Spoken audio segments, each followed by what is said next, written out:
नमस्कार दोस्तों। आइए आज सुनते हैं शिवानी जी की कहानी उपहार। चलिए शुरू करते हैं।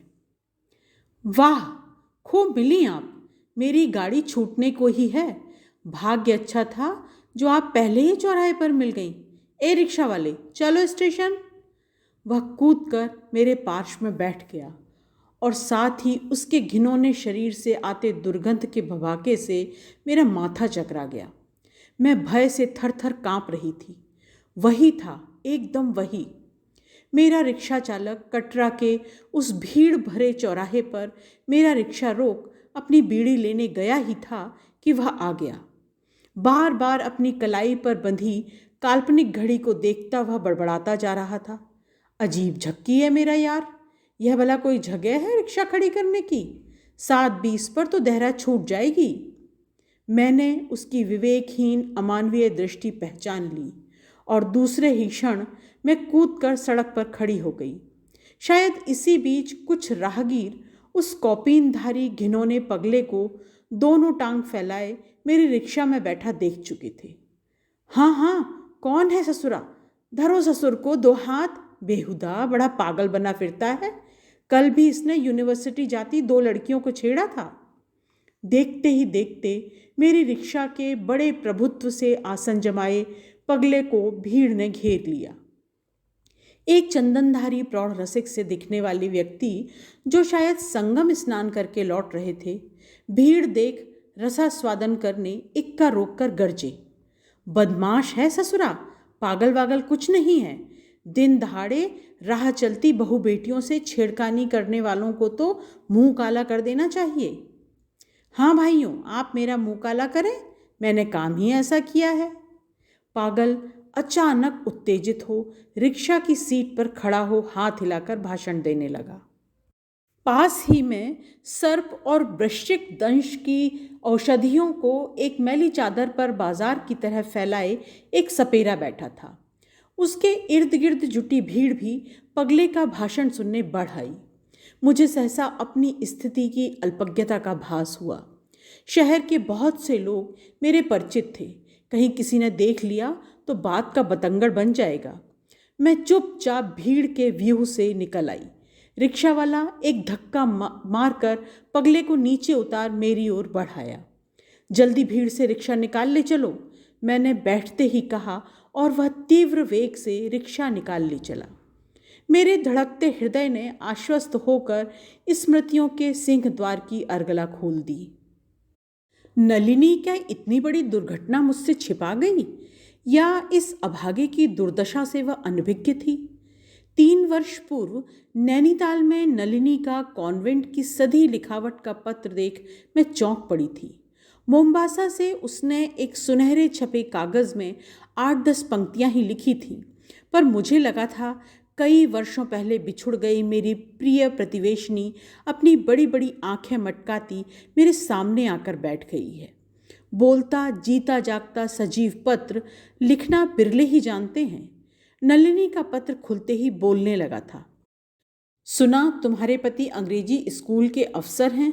यहाँ शिक्षा की उतनी सुविधा नहीं है, इसी से अपने पुत्र को उसी सुशीतल नगरी में पढ़ने भेजना चाहती हूँ जहाँ मैंने पढ़ा है। परसों पहुँच रही हूँ। जैसे भी हो अपने पति से कहकर सेंट जोसेफ में एक सीट मेरे पुत्र को दिलवानी होगी। मेरा पुत्र सुनकर चौंक गई क्या? जैसे कठोर शिलाखंड तोड़ फोड़ कर तुम्हारे पहाड़ी मीठे झरने फूट निकलते हैं, ऐसे ही 40 वर्ष के वज्र कठोर शिलाखंड को तोड़ता फोड़ता एक बहुत मीठा झरना मेरे प्रांगण में भी आ गया है। नाम है प्रिंस। तुमसे मिलने को उत्सुक तुम्हारी सखी नलिनी कोठारी। मेरा माथा ठनका। एक तो हमारे प्रांगण के बदले मेरा प्रांगण, और पत्र के अंत में अपनी कौमार्यावस्था का नाम कोठारी। तब क्या वह नलिनी माथुर नहीं रही? मेरा अनुमान ठीक था। मैं बस स्टैंड के पास उसकी प्रतीक्षा कर रही थी कि एक शानदार टैक्सी मेरे पास आकर रुक गई। सदा की रौबीली नलिनी और भी रौबदार हो गई थी। गालों पर सुर्खी थी, चेहरा भर जाने से बड़ी आंखें कुछ मोटी लग रही थीं और एक प्यारी नन्ही सी दूसरी ठुड्डी भी निकल आई थी। मैं दौड़कर उससे लिपट गई। हाय, तू तो जरा भी नहीं बदली, और यह है तेरा झरना। भगवान ने रघुनाथ को सामने धरकर ही बनाया है क्या इसे? एकदम अपने बाप पर गया है। और रघुनाथ, रघुनाथ नहीं आए क्या? मैंने देखा नलिनी फौजी अफसर की बेरुखी से सतर खड़ी है। मैं सकका गई, कहीं कुछ हो तो नहीं गया रघुनाथ को। बड़ी कुशलता से मैंने बात पलट दी। बहुत दूर रहते हैं ना हम लोग, तो रुक जा, मैं 2 डांडियाँ बुलवा लूँ, पैदल चलना तो बहुत खलेगा।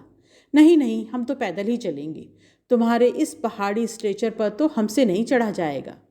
वह अपनी साड़ी घुटनों तक समेट लंबी डगें भरने को उद्यत हो गई। उसका देवदूत सा सुंदर पुत्र बड़े अचरज से पहाड़ों को देख रहा था। प्रिंस देखने में एकदम छोटा रघुनाथ लग रहा था, गोल मुंह और निर्दोष गठन। उसके पिता के इसी व्यक्तित्व पर रीछ कर तो उसकी माँ ने लाखों की संपत्ति स्वेच्छा से ही ठुकरा दी थी। अनाथ नल्ली को उसकी लखपति बुआ ने ही पाला था। उनसे मैं कई बार मिल चुकी थी। स्पष्ट मूछों और गलमुच्छों वाली उनकी डरावनी मर्दानी बुआ, बुआ कम फूफा अधिक लगती थी। वे नलिनी को बड़े लाड़ से रखती थी, पर उनके शासन का अंकुश कभी कभी बड़ी क्रूरता से कोंचता था।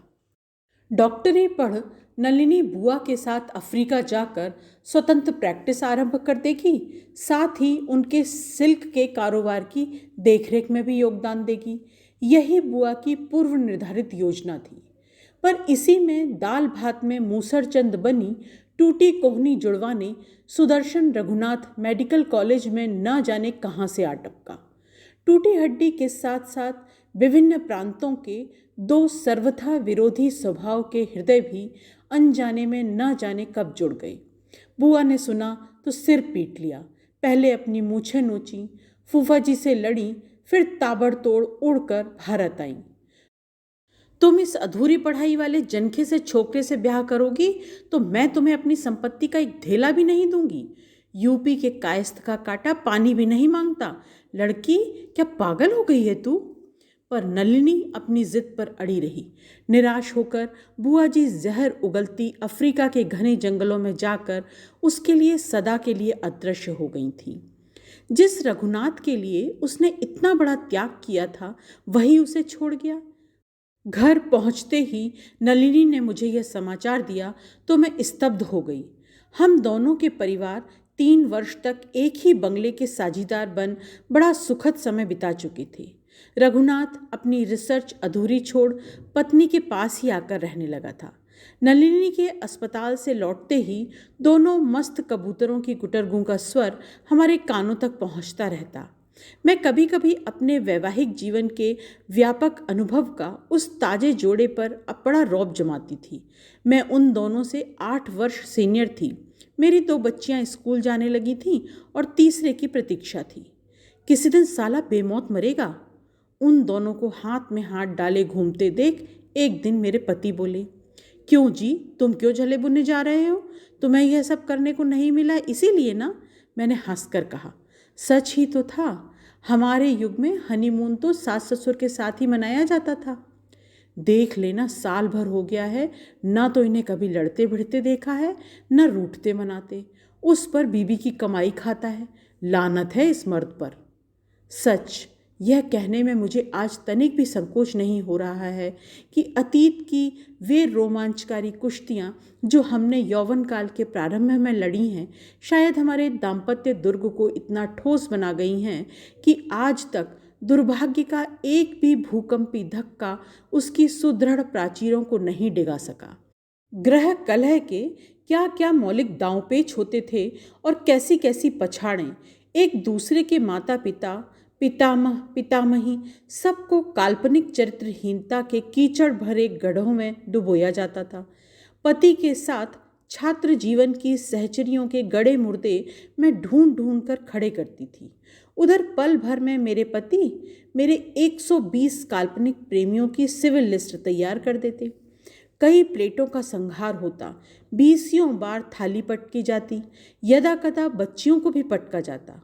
पर जैसे गर्जन तर्जन भरी शिलावृष्टि के पश्चात निर्मल धूप की मुस्कान से आकाश खिल उठता है, हमारी गृहस्थी धुलकर फिर उजली झकझक चमकने लगती। पर नलिनी की गृहस्थी अजीब थी।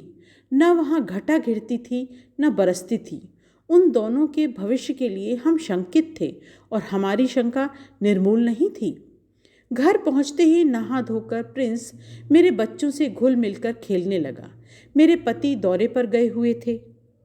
नलिनी, तुम लेट जाओ, लंबे सफ़र से थक गई होगी, मैंने कहा। नहीं, तुमसे कुछ कहना है। वह गंभीर होकर अपनी अंगूठी को उंगली में ही घुमाने लगी। स्पष्ट था कि जो कुछ उसे कहना है उसे कहने में उसे बहुत सुविधा नहीं हो रही है। तुम रघुनाथ के लिए पूछ रही थी ना?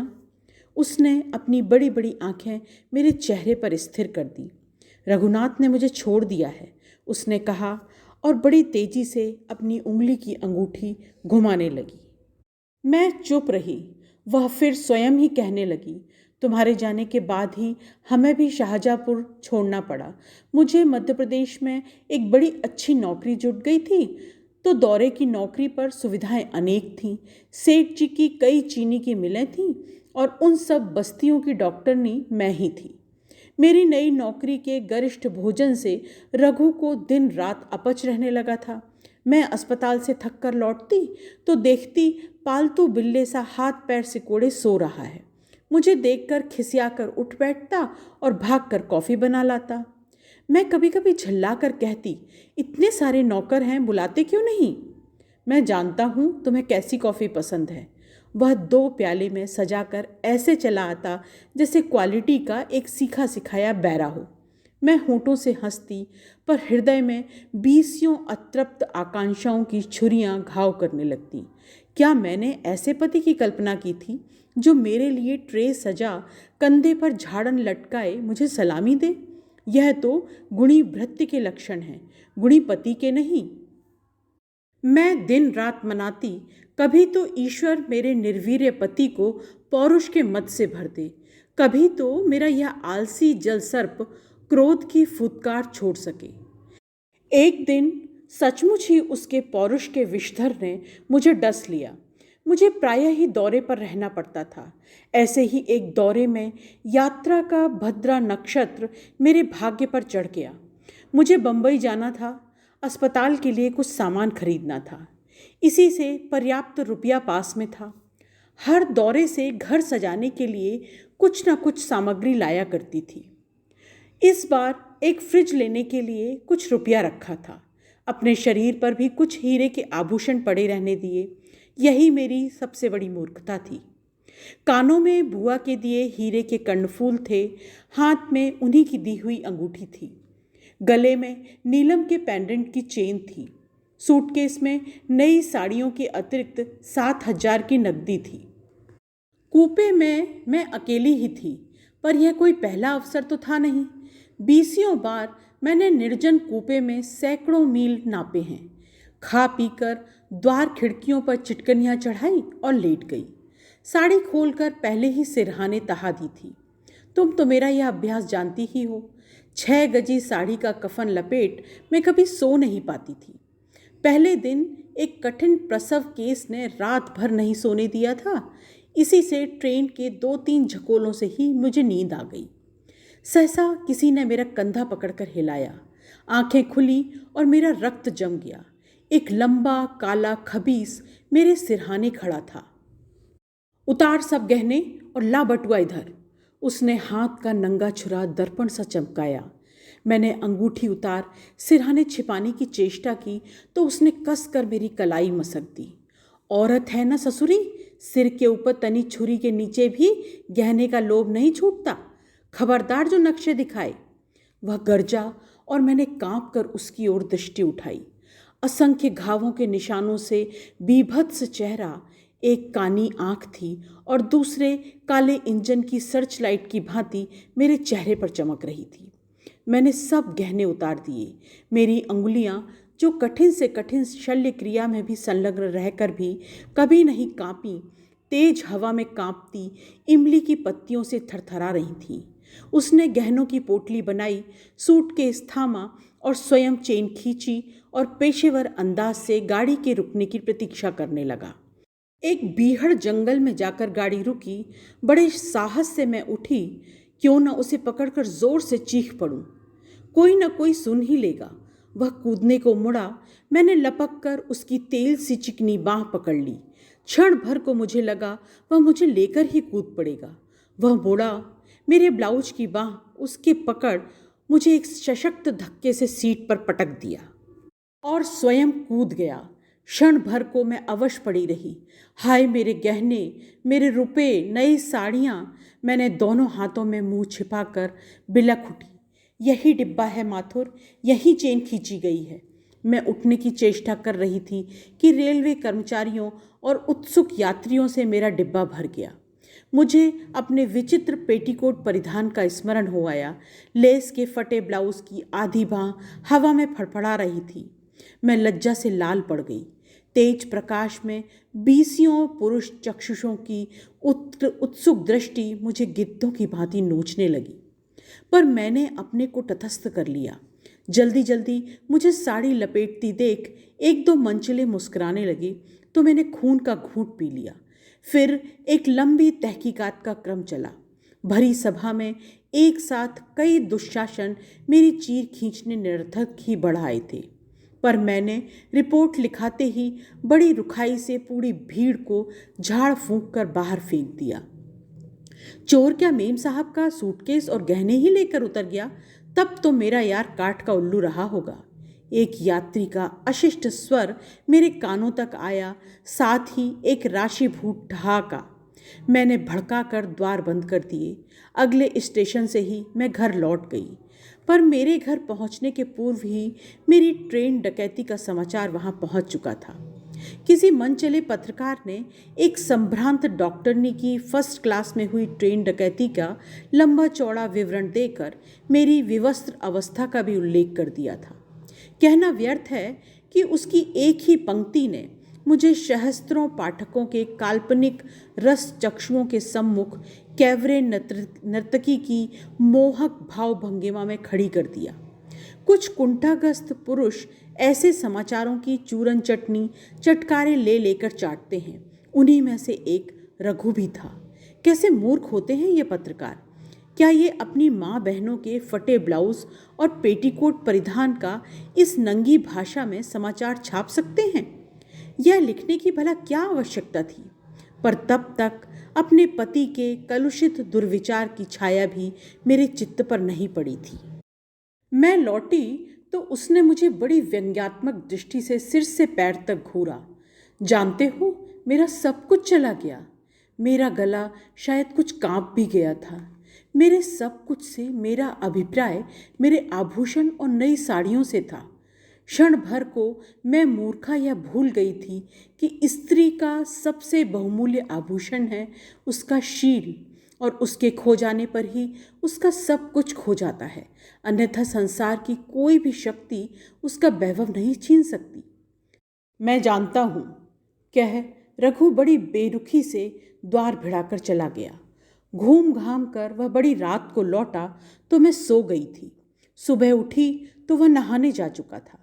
नाश्ते की मेज पर मैं उसकी प्रतीक्षा कर रही थी कि वह आ गया और मेरी ओर देखकर बड़े लाड़ से मुस्कुराया। मेरे हृदय पर पड़ी शिला जैसे उठ गई। अच्छा बताओ तो, मैंने हंसकर बड़े अधिकारपूर्ण स्नेह सिक्त स्वर में उससे कैफियत मांगी।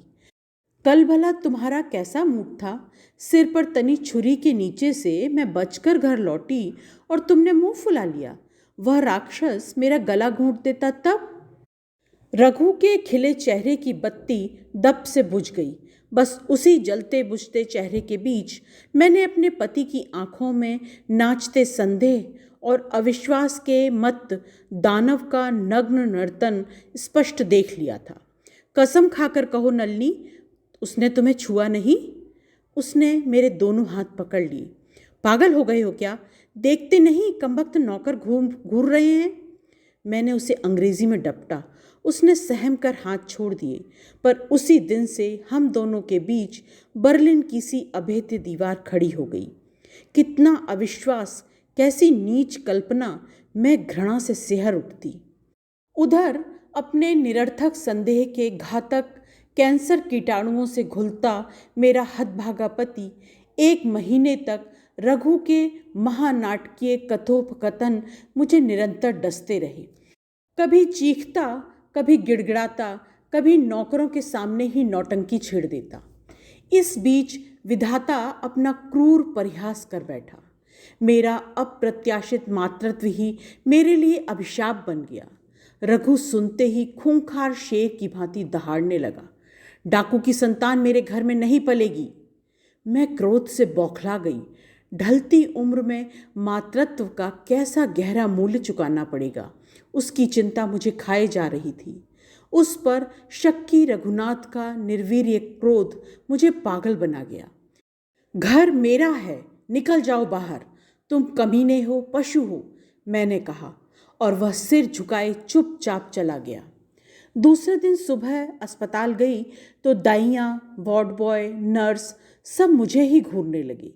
मैं बौखलाती घर लौटी, पर घर में भी चैन कहाँ मिलता। 3 दिन बीत गए थे। चौथे दिन मेरा माथा ठनका। स्पष्ट ही था कि रघुनाथ लौट कर नहीं आएगा। उधर मेरा शहर में रहना दूभर हो उठा था। बहुत उधेड़बुन के बाद मैंने बुआ को एक लंबी चिट्ठी लिखी। उस पत्र में मैंने उन्हें सब कुछ लिख दिया। रघु से मैंने नाता तोड़ लिया था। क्या बुआ मुझे एक बार फिर आश्रय दे सकेंगी? इस बार तो उन्हें 2 प्राणियों को आश्रय देना होगा।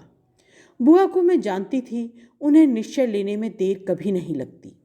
मेरे पत्र के उत्तर में वे स्वयं आ गई। दूसरे ही दिन बुआ स्वयं मेरा त्यागपत्र टाइप कर दे आईं और उसी रात हमने शहर छोड़ दिया। अफ्रीका पहुंचकर मैंने बुआ का कारोबार देखा तो दंग रह गई।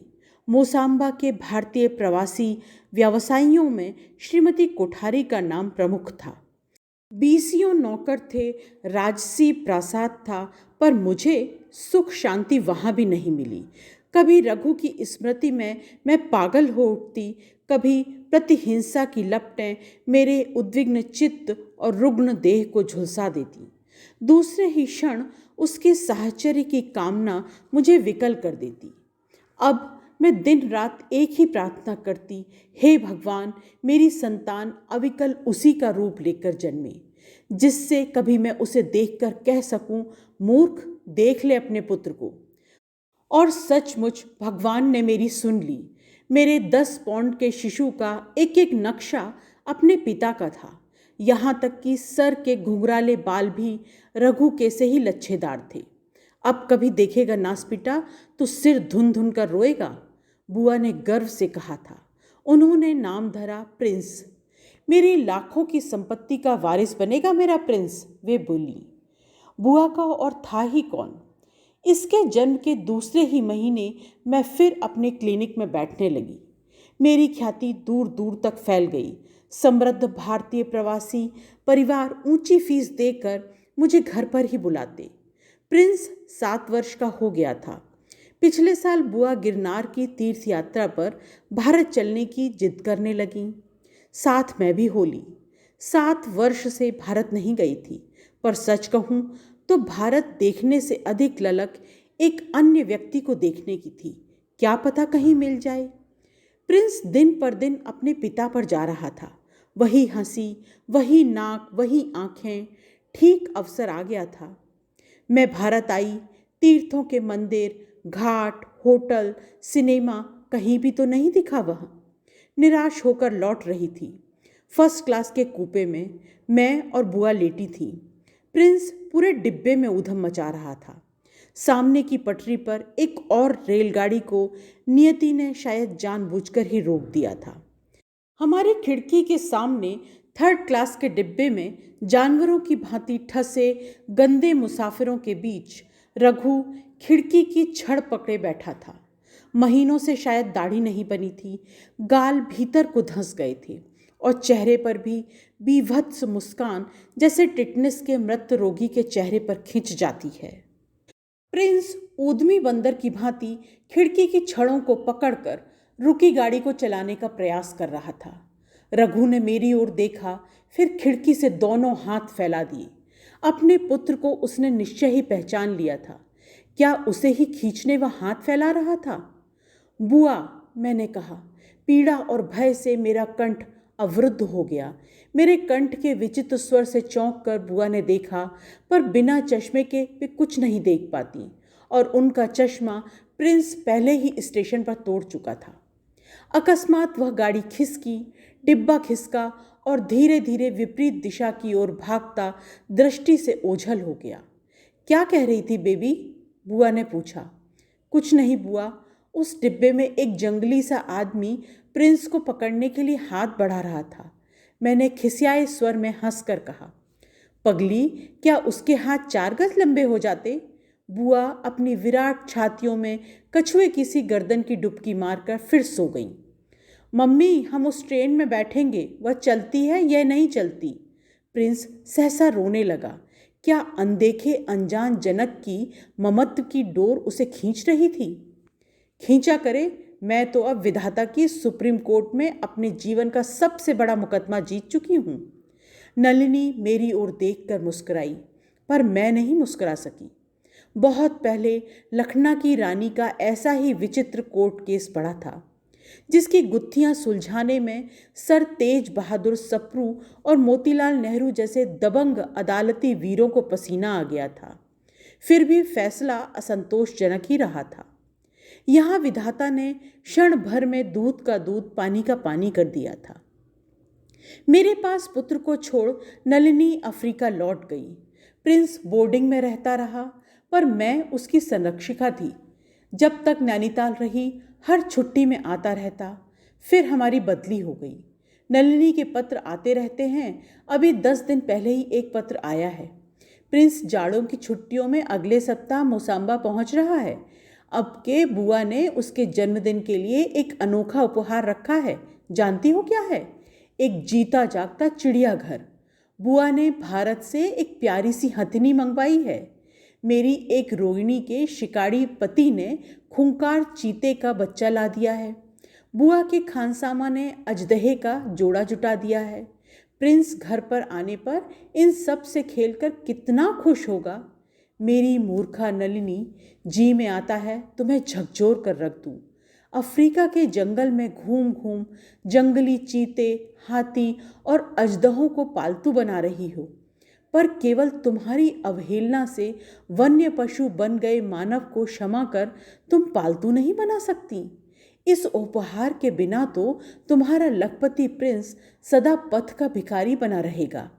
इसी सोच से विवल हो मैं अपने संधानी चक्षु अश्व दारागंज अतर सुइया की संकीर्ण बस्तियों से दूर दूर तक भगा चुकी हूँ, पर आज तक अपनी सखा के प्रिंस के लिए मैं उपहार नहीं जुटा पाई, जो मैं अपनी ओर से उसके जन्मदिन पर देना चाहती हूँ। सबसे अधिक मूल्यवान उपहार किसी भी पुत्र के लिए भला और क्या हो सकता है। दोस्तों, शिवानी जी की ये कहानी बस इतनी सी। अगर ये कहानी आपको अच्छी लगी तो इसे लाइक शेयर कीजिए और कमेंट भी कीजिए। नमस्कार।